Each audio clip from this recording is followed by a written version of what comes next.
But if you just want to... Whoa, I just broke this guy. Sorry, dude. Okay, I'm going to end the video before I break more stuff.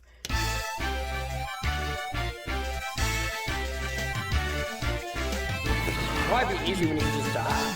Well, I'm Chewy Mew, and welcome to my channel, but more specifically, welcome to another Chewy Mew video, where today we're going to be taking a look at the ToyBiz Marvel Legends Series 8 Dr. Octopus. So I bought this on eBay for...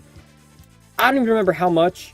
And unfortunately, this guy has some issues, which we will discuss. But overall, I wanted to get this figure because I did have the Hasbro Spider-Man Origins version of 2006, which I did repaint to match these colors, but apparently you can see the colors are completely off. But yeah, now that I got this guy, this is my definitive Dr. Octopus, and this has always kind of been a holy grail. But yeah, unfortunately, you can see this guy is kind of bow-legged, and that's because ToyBiz decided to use ratcheted joints. So you bend it, you can hear it clicks.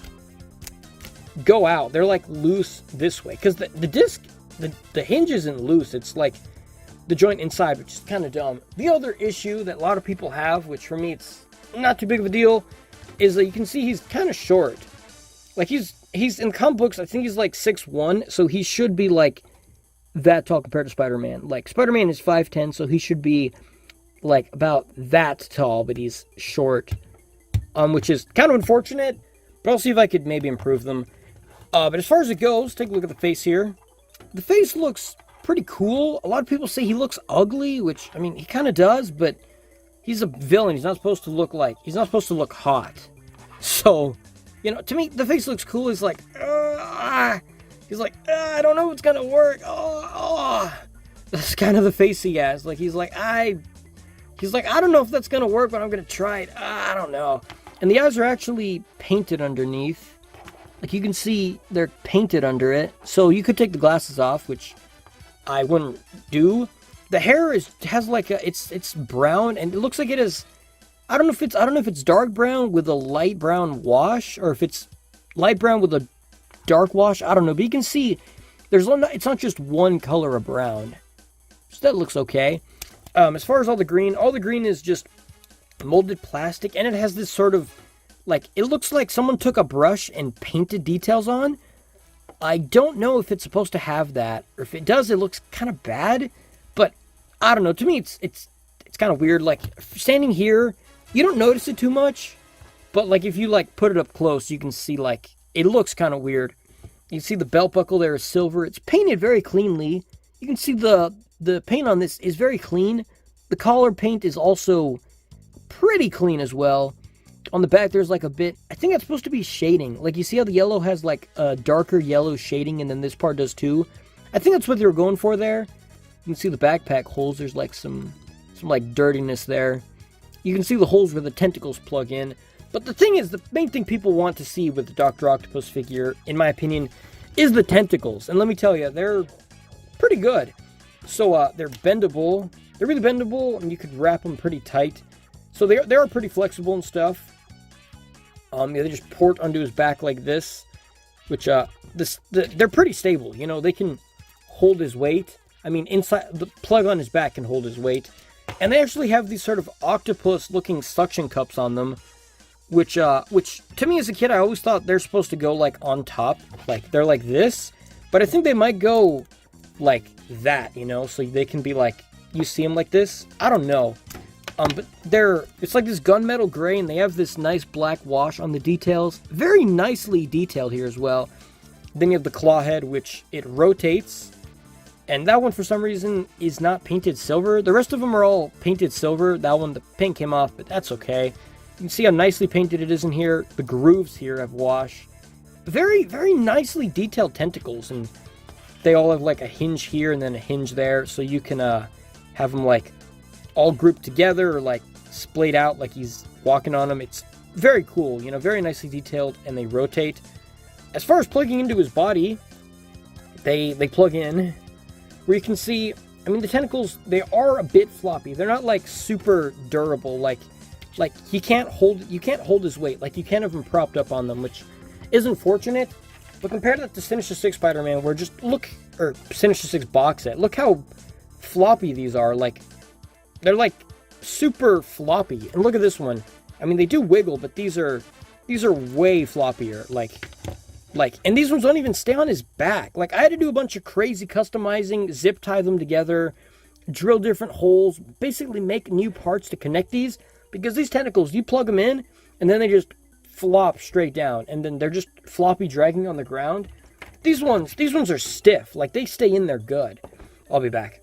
Yeah, unfortunately, this is the only way I can get him to really be able to stand up on the tentacles, because the wire is just not strong enough, unfortunately. Like, there's the animated series VHS Dr. Octopus that has tentacles, but it's not the comic book one, and those ones kind of suck too. So, I mean, I feel like we still haven't gotten a definitive comic book style tentacle version. So, unfortunately, I think these tentacles are still, like, as good as it gets, you know, honestly. Considering, like, look at the sculpt as well. I didn't even go over that. Like the detail on this figure is pretty good. Like, you can see they sculpted the wrinkles on the costume. He's, like, a little muscular, but he's kind of like a dad bod. It's like if a dad bod worked out, because you can see he's got, like, big defined pectorals. He's got, like, you can see his belly button there. He's got, like, a slight beer belly. His belly sticks out. But you can see he's got some muscle definition in there. The fabric stretching there, stretching on the crotch as well, stretching here on the legs. You know, it's kind of stuff like this on the butt there, on the back, muscles.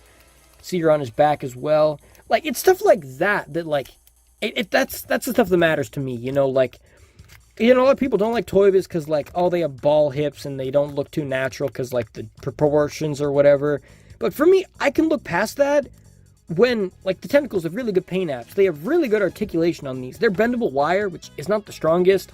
But the paint apps, this figure doesn't have the best paint apps. It's not paint app focused, but, like, all the wrinkles and sculpting they put into it, original body mold as well. It's not like they didn't just, like, update this figure and make it even better. They just made, like, a brand new Doc Ock. So, you know, I don't know. To me, it's that kind of stuff earns points for me, you know? So, as far as the articulation goes, I'm going to do articulation with the tentacles on, because they don't impede their articulation at all.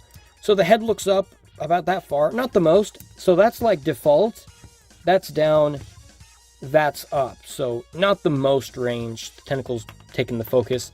The arms go up all the way. They rotate all the way around. Has a bicep swivel, double jointed elbow, which has, like, a little better than 90 degrees. Actually, no, that's pretty good range, actually. Never mind. Rotation here in his glove, a hinge in the wrist.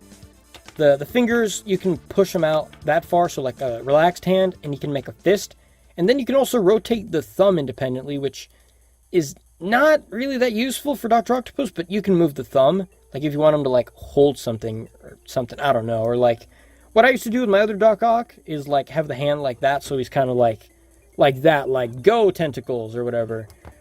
Unfortunately, he's no diaphragm joint, which because the way they did the tentacles, it wouldn't really work to have an articulation point there. The way Hasbro did it was they had a diaphragm right here, but then the tentacles plug higher and lower, and that one was just like a bigger figure, so they had more space to it. But yeah, no diaphragm.